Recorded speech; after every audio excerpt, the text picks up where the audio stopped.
Hi good morning traders hotline में आप सबका स्वागत है। अगले आधे घंटे कोशिश होगी आप लोगों की ज्यादा से ज्यादा क्वेरीज स्टॉक मार्केट से जुड़े जो सवाल हैं उनको सॉल्व करें। मदद करने के लिए कोलकाता से मार्केट एक्सपर्ट और ट्रेडर अमित सेठ साहब जुड़ेंगे। सेठ साहब गुड मॉर्निंग। आप लोग अपनी क्वेरीज भेजना शुरू कर दीजिए। कुछ क्वेरीज ऑलरेडी आ रही हैं सुबह से, उनको भी इस प्रोग्राम में हम इंक्लूड करेंगे। कंचन भी मेरे साथ हैं। एक काम करते हैं, पहले इस वक्त की टॉप हेडलाइंस। कमजोर शुरुआत के बाद बाजार में शानदार रिकवरी। निफ्टी निचले स्तरों से 150 पॉइंट से ज्यादा उछलकर 24,200 के करीब। बैंक निफ्टी भी हरे निशान में आया। इन्फोसिस, एचडीएफसी बैंक, विप्रो और टेक महिंद्रा ने भरा जोश। चीन से बड़े राहत पैकेज की उम्मीद में मेटल शेयरों की चमक बढ़ी। कुछ देर में हो सकता है ऐलान। इधर आईटी शेयर्स में भी खरीदारी का मूड। इरकॉन और आरवीएनएल के कमजोर नतीजों से रेलवे शेयरों में गिरावट। दोनों करीब 6% तक नीचे। रेलटेल, आईआरएफसी, टेक्समैको रेल में भी कमजोरी के साथ हो रहा है इस समय कामकाज। अच्छे नतीजों के बाद इंडियन होटल में तेजी का चेक इन। शेयर 6% ऊपर। वहीं जेफरीज बोला सेकेंड हाफ में भी अच्छी ग्रोथ की उम्मीद। खरीदारी की सलाह के साथ 785 के दिए लक्ष्य।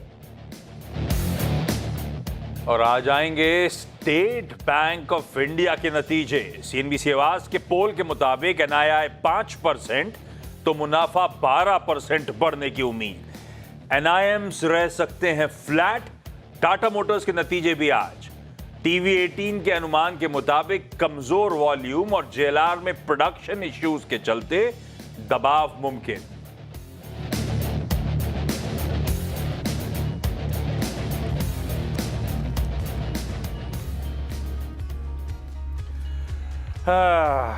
चलिए भाई, मार्केट्स आई गए स्क्रीन पे। शुरुआत में दिक्कत आ गई थी। हम 125 पॉइंट से ज्यादा के दबाव के साथ एक समय निफ्टी में आज कामकाज करते हुए नजर आए। 24,060, 24,070 तक के जोन्स तक गिर गए थे। वो देखिए, कल ऐसे ही हुआ था। कल जहां खुले थे वहीं से प्रेशर माउंट हुआ था, पर उसके बाद दिन भर वही लैकलस्टर उसी सेंटिमेंट के साथ कामकाज हुआ था। आज बस फर्क इतना है कि डिप्स के बाद कुछ बाइंग इमर्ज हुई, कुछ संभलने की कोशिश हुई। वॉलेटाइल है, लेकिन कह लीजिए 125 पॉइंट दिन के लो से रिकवरी के साथ अब इस समय हम फ्लैट कामकाज करते हुए। निफ्टी की कंट्रीब्यूशन प्लेट दिखाइएगा। एचडीएफसी बैंक और लार्जली सारी आईटी कंपनीज ये मदद कर रही हैं, पर दिक्कत दो हेवीवेट से, खास तौर पे आईसीआईसीआई बैंक और रिलायंस इंडस्ट्रीज। हाँ, ये बात सही है। कंचन ने अपनी हेडलाइन में पढ़ा था मेटल्स के बारे में। एक बात ध्यान रखिएगा, अगर चाइना के पैकेज से उत्साह है तो वो शंघाई और हैंगसेंग के इंडेक्स में नहीं दिख रहा है। आधे आधे % वो इंडेक्सेस दबाव में है। और मेटल्स में भी जो स्टॉक चल रहे हैं वो जो जिनको ब्लॉक्स का आवंटन हुआ, वेदांता और हिंदुस्तान जिंक जैसे। अदरवाइज मेटल्स भी लैकलस्टर है, यानी कि थका हुआ कामकाज कर रहे हैं, क्योंकि अब तक अवेटेड है चाइना से कोई भी पॉजिटिव फीडबैक या कोई भी अपडेट आना। सेठ साहब संभल तो गए और क्रूशियल जोन से संभले, क्योंकि 24,000 पे एक तो साइकोलॉजिकली इंपॉर्टेंट भी, और मेरे ख्याल से ओआई बिल्डअप के लिहाज से भी, पुट्स के बिल्डअप के लिहाज से भी बेहद इंपॉर्टेंट जोन था। वहां से संभले, कुछ बहुत रिकवर करके दिखाया, पर स्क्रीन देख के कुछ कन्विक्शन, कॉन्फिडेंस आ नहीं रहा है। आप लोग का व्यू क्या है? जी good morning Ashish ji, good morning Kanchan ma'am, and good morning to all the viewers. Ashish ji, extreme volatility है मार्केट में। इंडेक्स इंट्राडे ट्रेड करना थोड़ा डिफिकल्ट हो रहा है यहाँ पे। कल के सत्र में हमने ट्रम्प रैली के बाद फॉल देखा। आज के सत्र में भी हमने देखा कि नीचे काफी एक डाउनफॉल इन द मॉर्निंग हुआ, उसके बाद मार्केट्स में शार्प रिकवरी देखी। लेकिन निफ्टी के लिए हमारा प्रॉब्लम है रिलायंस। रिलायंस 1300 का लेवल तोड़ दिया है, तो वो थोड़ा सा प्रेशर डालता है। और वैसे भी अगर हम निफ्टी देखें तो ओवरहेड रेजिस्टेंसेस काफी हैं। 10, 20 डेमा और 50 डेमा मूविंग एवरेज लगभग 24,400, 500 के आसपास आता है, तो that will act as a near term resistance. तो मार्केट एक दायरे में है, नीचे में 24,000, ऊपर 24,400, 24,500। मोमेंटम नहीं है यहाँ पे, तो थोड़ा स्टॉक स्पेसिफिक ही रहना ज्यादा बेटर रहेगा। ओके, तो अब स्टार्ट करते हैं कॉलर्स के साथ। सबसे पहले कॉलर ग्वालियर से हमारे साथ जुड़े हैं राजीव दुबे जी। गुड मॉर्निंग राजीव जी, क्या सवाल है आपका? नमस्ते मैडम। एक तो टाइटन करंट लेवल पे क्या हम खरीद सकते हैं, और दूसरा आईओसी क्या करंट लेवल पे हम खरीद सकते हैं? करंट लेवल पे खरीदारी की मांगी है सलाह। अमित जी, क्या करना चाहिए? करंट भाव पे यहाँ पे खरीदारी का मूड बनता हुआ दिखाई दे रहा है। जी, अगर टाइटन का हम पर्टिकुलरली स्ट्रक्चर देखें तो स्टॉक में पिछले कई दिनों से, इनफैक्ट 15-20 दिनों से एक फॉल है। स्टॉक 200 डेमा के नीचे ट्रेड कर रहा है। इसका जो नियरेस्ट मूविंग एवरेज है 10 डेमा स्टॉक, उसको भी क्रॉस नहीं कर पा रहा। आज सपोर्ट से जरूर एक थोड़ी सी हम रिकवरी देख रहे हैं, लेकिन फिलहाल जिस हिसाब से मोमेंटम इंडिकेटर्स हैं और जिस हिसाब से प्राइस एक्शन प्लेस्ड है, that can be called a dead cat bounce. तो अभी यहाँ पे कोई कंफर्मेशन नहीं है चार्ट में कि हमें यहाँ टाइटन पे अभी लॉन्ग जाना चाहिए। तो it's just a small bounce, तो टाइटन को फॉर द टाइमिंग अवॉइड करना चाहिए। दूसरा स्टॉक जिन्होंने कहा आईओसी, आईओसी में भी प्रॉब्लम ये है कि आईओसी ने अपना 200 डेमा ब्रेक कर दिया है, ऑलमोस्ट एक सपोर्ट पे है। अगर 135-36 का लेवल आईओसी का टूटता है तो दिक्कतें बढ़ेंगी। आईओसी में अगर इनकी कोई पोजीशन है, कोई बाउंस आए, तो यहाँ से निकलने की कोशिश करें। ओके, तो करंट लेवल्स पे यहाँ पे एक्यूमुलेशन की सलाह नहीं है। आगे बढ़ते हैं और दूसरे कॉलर दिल्ली से हमारे साथ जुड़े हैं क्रिश जी। नमस्कार क्रिश जी, क्या सवाल है आपका? मेरे को दो सवाल है। एक, मेरे पास स्टार हेल्थ पड़ा हुआ है 774 का 52 शेयर। मेरे को समझ नहीं आ रहा है इसको मैं लॉस बुक करूं कि इसके लिए मैं वेट करूं। एक दूसरा एक और है देवयानी मेरे पास पड़ा हुआ है 210 share. I think the rate of just minute Devyani पड़ी हुई है 215 के रेट के हिसाब से। दोनों में मुझे क्या करना चाहिए? वेट करना चाहिए कि मुझे लॉस बुक करना चाहिए? ठीक है, स्टार्टिंग करते हैं स्टार हेल्थ से, जहां पे इनके पास 52 शेयर हैं और 774 के भाव पे खरीदारी की गई है। करंट मार्केट प्राइस चल रहा है 495। ऑलरेडी करीब आधा ऑलरेडी शेयर आ गया है। क्या करना चाहिए? लॉस बुक कर ले अमित सर, या थोड़ा सा वेट करें यहाँ पे? स्ट्रक्चर स्टार हेल्थ का भी नेगेटिव है, इंपॉर्टेंट सपोर्ट्स यहाँ पे टूटे हुए हैं। और कोई भी स्टॉक अगर 200 डेमा और इमीडिएट मूविंग एवरेजेस के नीचे ट्रेड करता है तो that is in a down trend. थोड़ा सा 1-2 दिनों पे हम यहाँ पे एक पुल बैक और बाउंस जरूर देख रहे हैं। मुझे लगता है कि ये बाउंस कहीं ना कहीं स्टॉक को 510 515 के आसपास तक ले जा सकता है। तो कोई भी बाउंस मिले जहां पे इनका लॉस कम हो, तो यहाँ से एग्जिट की ही सलाह है। दूसरा स्टॉक जो इन्होंने कहा देवयानी इंटरनेशनल, ये एक रेंज बाउंड स्टॉक है। इसका एक strong support area weekly charts में लगभग 162 के आसपास आता है। और ऑन द अपसाइड तेजी यहाँ पे तब बनेगी जब ये स्टॉक 177 के ऊपर क्रॉस करेगा। तो नेट नेट ये भी एक रेंज बाउंड दायरे में है, यहाँ पे बने रहे। स्टॉप लॉस 162 का रखे। मोमेंटम तभी आएगा जब एक बार स्टॉक 177 के ऊपर ट्रेड करना शुरू करेगा। सेठ साहब, आप पसंद करते हो क्या KFC, पिज्जा हट वगैरह, या फिर ये जंक फूड से दूरी हो आप? आशीष जी, कभी कभी खा लेता हूँ। एक्चुअली माय सन वो काफी ऑर्डर करता है, तो फिर थोड़ा बहुत मेरा भी मन ललचा जाता है। हाँ, मन चल जाता है। कोशिश करता हूँ अवॉइड करने की, लेकिन जब वो ऑर्डर करता है तो फिर मैं एक आध पीस खा लेता हूँ। हाँ कंचन, ठीक है, तो ये थी राय देवयानी इंटरनेशनल पे। अगला सवाल चंडीगढ़ से राजीव बंसल जी का है। गुड मॉर्निंग राजीव जी, क्या सवाल है आपका? Ma'am good morning. मेरा सवाल है BSC के ऊपर। जो BSC की 20 नवंबर को ये सेटलमेंट का सिस्टम है, ये नहीं हमें समझ में आ रहा है। दूसरा ये है कि हमें इसका शेयर होल्ड करना चाहिए या सेल करना चाहिए। खरीदारी का भाव क्या है इसमें आपका? मेरे 11 शेयर हैं 1111 रुपए पर। और दूसरा मेरा 1111 कुछ सोच के लिया था क्या ऐसा? हाँ, कुछ ऐसे ही समझो आप। और आपने मेरा नुकसान भी करा दिया। आशीष जी नमस्ते। मैंने? हाँ, आपने ग्लैंड फार्मा में आपने दिया नीचे, जबकि उसके रिजल्ट भी ठीक आए थे क्वार्टर ऑन क्वार्टर अगर कंपैरिजन करें। वाला ग्लैंड फार्मा? यस। हाँ, नहीं तो कवरिंग आ गई। नतीजे तो एक्चुअली कमजोर है ग्लैंड फार्मा के। नहीं, वो तो ठीक है, लेकिन क्वार्टर ऑन क्वार्टर अगर हम देखते हैं तो फिर इतने बुरे नहीं आए रिजल्ट। और ऑलरेडी वो डिस्काउंट कर चुका था। डिसअपॉइंटिंग नंबर्स थे सर, दिक्कत। पर ये स्टॉक बहुत करेक्ट हो गया, इसीलिए वो कवरिंग के मूव उस दिन तो आ गए थे। ये वो एकदम से तंग गया था, वो डबल डिजिट गेन आ गए थे, है ना? यस। मेरे पास 11 पे 11 कैसे ले लिए? कैसे बैठा इत्तेफाक? ये 1100 रुपए के आसपास रेट था उस टाइम, 1120 रुपए के आसपास था। तो मेरे को मन में आया अभी 1111 में मैंने बाय करना है। और सेटलमेंट मेरा मन है कि मैं 20 नवंबर से मेरा मन है इसको मैं 11,000 रुपए में। नहीं, मैं कह रहा हूँ सेटलमेंट वाला आपने सवाल पूछा 20 नवंबर से। क्या नहीं समझ में आ रहा उसमें क्या इफेक्ट पड़ेगा इस मार्केट के ऊपर? इसकी वॉल्यूम बढ़ेगी या घटेगी? ये तो मैंने ब्रोकर तक से बात कर रखी है, चैनल पे भी ब्रोकर से बात करी है। अभी कल ही कोई केवाईसी में ब्रोकर आए हुए थे, किसी को आइडिया नहीं है। सबको पता है कि वॉल्यूम्स पे इम्पैक्ट पड़ेगा, रेगुलेटर का मानना, रेगुलेटर चाहता भी ये है कि वॉल्यूम्स पे इम्पैक्ट पड़े, पर कितना पड़ेगा ये कहना मुश्किल है। और इनफैक्ट ब्रोकर्स तो ये भी कह रहे हैं कि 1 से 3 महीने लगेंगे स्थिति का जायजा या स्थिति समझ में आने में, नॉर्मलाइज होने में। तो ये पता नहीं है सर, वीकली कॉन्ट्रैक्ट एक ही रह जाएंगे दोनों एक्सचेंज के पास, लॉट साइज बढ़ जाएगा, वो सब होना है, तो उसका इंपैक्ट कितना पड़ेगा ये थोड़ा मुश्किल है, पर इंपैक्ट पड़ना है। बीएसई लेकिन गजब चमका हुआ है। इस पे सवाल क्या पूछूं, मुनाफा कब बांधना है या और ऐड करना है, ऐसा कुछ पूछना है क्या संजीव जी? यस यस, यही पूछना है मैंने कि इसमें और ऐड कर सकते हैं क्या हम, क्योंकि इसका जो बिजनेस कॉन्सेप्ट है वो तो अनबीटेबल है। भाई जो है वो तो रखे रहूंगा अमित जी, नया पैसा डालने का समय आ गया बीएसई में, अभी थोड़ा रुकूं, ठंडा ठंडा पड़ेगा तो एंट्री करनी चाहिए, आपका क्या मानना है? जी आशीष जी, पहले तो जो उनकी एग्जिस्टिंग पोजीशन है, स्ट्रक्चर काफी पॉजिटिव है, there is no sign of weakness, तो वो तो बने रहे। थोड़ा सा अपना प्रॉफिट का जो स्टॉप लॉस है उसको ट्रेल करते रहे, उसे लगभग 4650 4700 तक अपना एग्जिस्टिंग पोजीशन का स्टॉप लॉस ले आए। नई ऐड करने इसलिए नहीं कहूंगा क्योंकि मैं हमेशा प्रेफर करता हूँ एक पुल बैक में to the nearest moving average, कभी 20 डेमा तक पुल बैक आए तो रिस्क रिवॉर्ड फेवरेबल हो जाता, वहां पे लूंगा। फिलहाल बाय नहीं करूंगा, थोड़ा सा एक्सटेंडेड है 10 डे मूविंग एवरेज से, कोई बाउंस आएगा तो जरूर लूंगा। एग्जिस्टिंग पोजीशन में आप बने रहें, स्टॉप लॉस 4700 का लगा के लेकिन।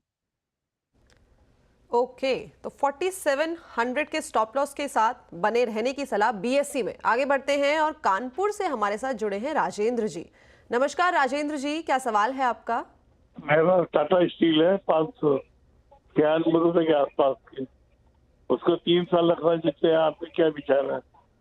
ओके, करंट मार्केट प्राइस 150 रुपए यानी कि करीबन 54 रुपीज ऊपर ही है, लेकिन पिछले 6 महीने का चार्ट देखें तो कंसोलिडेट होकर नेगेटिव ही हमें चार्ट देखने को मिला है, करीबन 10% का। अमित सर, क्या करना चाहिए इस वक्त? बिल्कुल सही कहा आपने, स्टॉक एक कंसोलिडेशन मोड में है, थोड़ा सा 200 डेमा पे कंसोलिडेट कर रहा है, लेकिन 140 145 के आसपास एक इसका स्ट्रॉन्ग सपोर्ट है। हमने देखा कि जब भी स्टॉक 142 143 के आसपास आता है तो एक बाइंग इमर्ज हो जाती है, तो ओवरऑल कंसोलिडेशन है, वीकनेस नहीं है। अच्छे खासे प्रॉफिट्स में बैठे हुए हैं, तो 140 का स्टॉप लॉस लगा के रखें, जब तक 140 इंटैक्ट है कोई प्रॉब्लम नहीं है। ऑन द अपसाइड अगर जब ये स्टॉक 160 के ऊपर चलेगा तो then we will see upside momentum, तो होल्ड करें, स्टॉप लॉस 140 का लगा के रखें। ओके, 140 के स्टॉप लॉस के साथ टाटा स्टील को करें होल्ड। आगे बढ़ते हैं और लेते हैं दूसरा सवाल अयोध्या से अमित जैन जी। अमित जी, क्या सवाल है आपका? मैम, सीगल इंडिया का आईपीओ मिला था, तब से होल्ड किया हुआ है, अभी काफी नीचे है, तो क्या एवरेज कर लूं? कोई दिक्कत नहीं है कि एक साल होल्ड कर सकता हूँ, 1.5 साल। ओके, तो हुंडई नई लिस्टिंग, अमित सर नहीं, क्या करना Hyundai चाहिए? नहीं, सीगल इंडिया। सीगल नहीं, इंडिया, नहीं। Okay, Ceigall India. लेकिन ये 3 महीने पुरानी अप्रोक्सीमेटली listing है। अपनी अप्रोक्सीमेटली ऑल टाइम हाई के पास ही यहाँ पे खरीदारी की गई है और 337 current market price already loss में है। क्या करना चाहिए? 3 3.5? जी, चार्ट देख के ये समझ में आ रहा है, अगस्त में इसकी लिस्टिंग हुई थी और तब से ये कंटिन्यूअस एक डाउन ट्रेंड में हुई है। तो डेटा यहाँ पे मैम बहुत कम है कि कुछ तरह का टेक्निकल कमेंट किया जाए, बट जिस हिसाब से लोअर हाइज बन रहे हैं, अगर 330 का लेवल टूटता है तो मेरे ख्याल से स्टॉक और स्लाइड करेगा नीचे की तरफ। हैविंग सेड दैट, कोई भी बाउंस है जहां पे इनका लॉस कम हो तो निकलने की सलाह। निकलने की सलाह है भाई। सीगल में 401 पे आया होगा इशू प्राइस पे और 337 पे, 3 महीने में अच्छा खासा नुकसान हो रहा है। सर कोई भी बाउंस वाउंस आए, लॉसेस कम हो रहे हो, निकलिए स्टॉक से।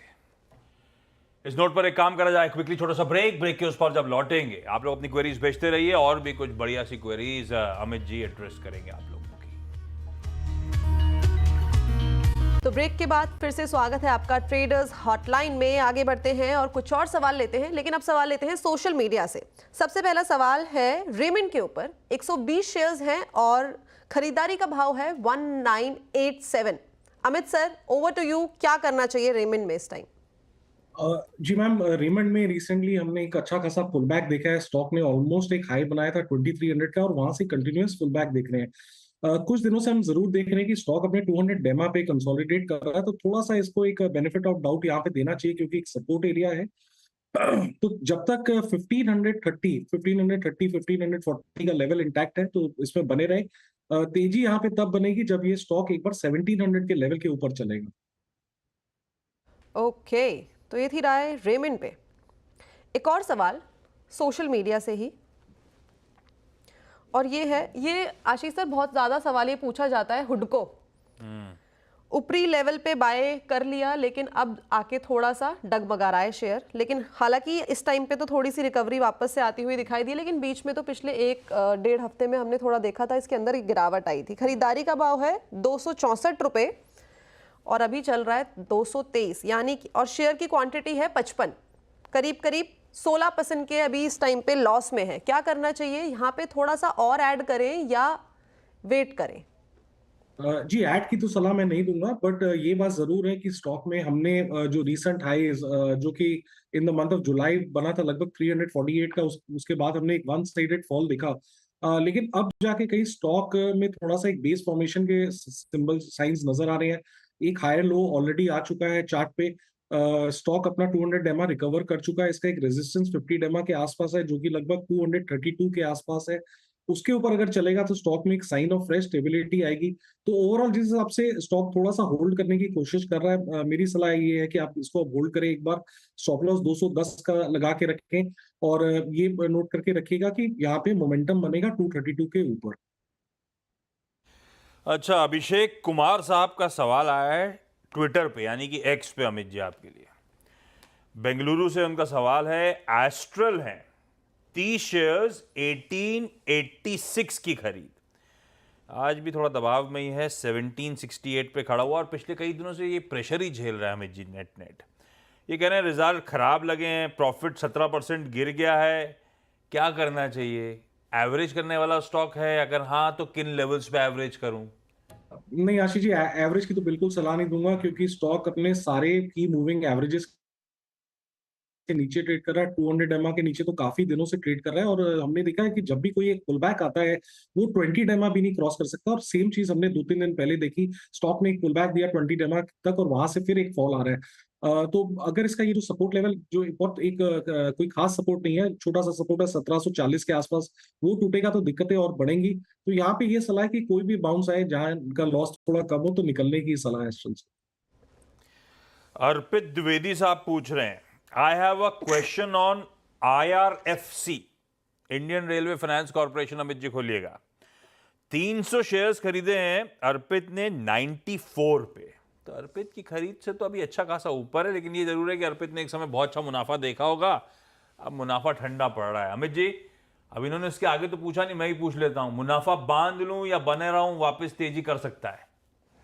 जी, ये स्टॉक में भी जस्ट लाइक हुडको, इसमें जो पुल बैक आया था वो लगता है अब कंप्लीट हो गया। स्टॉक अब फाइनली एक बेस बनाने की कोशिश कर रहा है 140 135 के आसपास। और इंपॉर्टेंट चीज ये है कि इस बार जो मूव आया है, स्टॉक ने अपना 200 डेमा वापस रिकवर कर लिया है।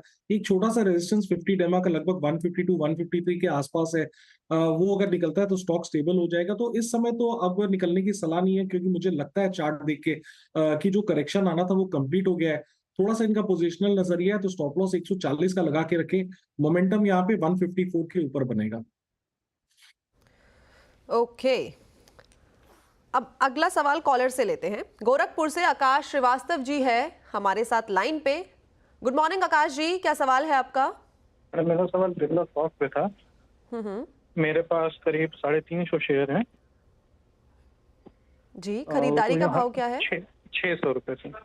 600 रुपए जी। ओके, ठीक है। अमित सर थोड़े से लॉस में है इस टाइम पे। अमित हमारे साथ जो हमारे कॉलर हैं आकाश श्रीवास्तव जी, क्या करना चाहिए इस टाइम पे? घबराने वाली बात तो नहीं है? जी, चार्ट देख के तो फिलहाल नहीं लगता कोई घबराने वाली बात है। यहाँ पे भी एक पुल बैक करेक्शन आया था जो कि लगता है अपने इसका स्ट्रॉन्ग सपोर्ट एरिया लगभग 550 560 के आसपास है। स्टॉक ने वहीं पे बेस बनाया है। अगर RSI के साथ देखें तो वहां पे भी डाइवर्जेंस है। स्टॉक ने अपना 10 और 20 डेमा क्रॉस कर लिया, तो लॉजिकली एक बार लगता है कि ये 595 की तरफ बढ़ रहा है। तो सपोर्ट एरिया पे है, बेस फॉर्मेशन करने की कोशिश की है, तो बने रहे यहाँ पे। स्टॉप लॉस लगभग 565 का लगा के रखें और मुझे लगता है 595 निकलेगा तो 200 डेमा जो कि लगभग 625 630 के आसपास है, स्टॉक वहां तक जाएगा, तो होल्ड करने की सलाह। ओके, तो बिरला सॉफ्ट में है होल्ड करने की सलाह। अगले कॉलर बैंगलोर से गौरीश जी है। गुड मॉर्निंग गौरीश जी, क्या सवाल है आपका? Good morning madam. मैडम मेरे पास BEL का 575 शेयर्स है 327 रेट के ऊपर।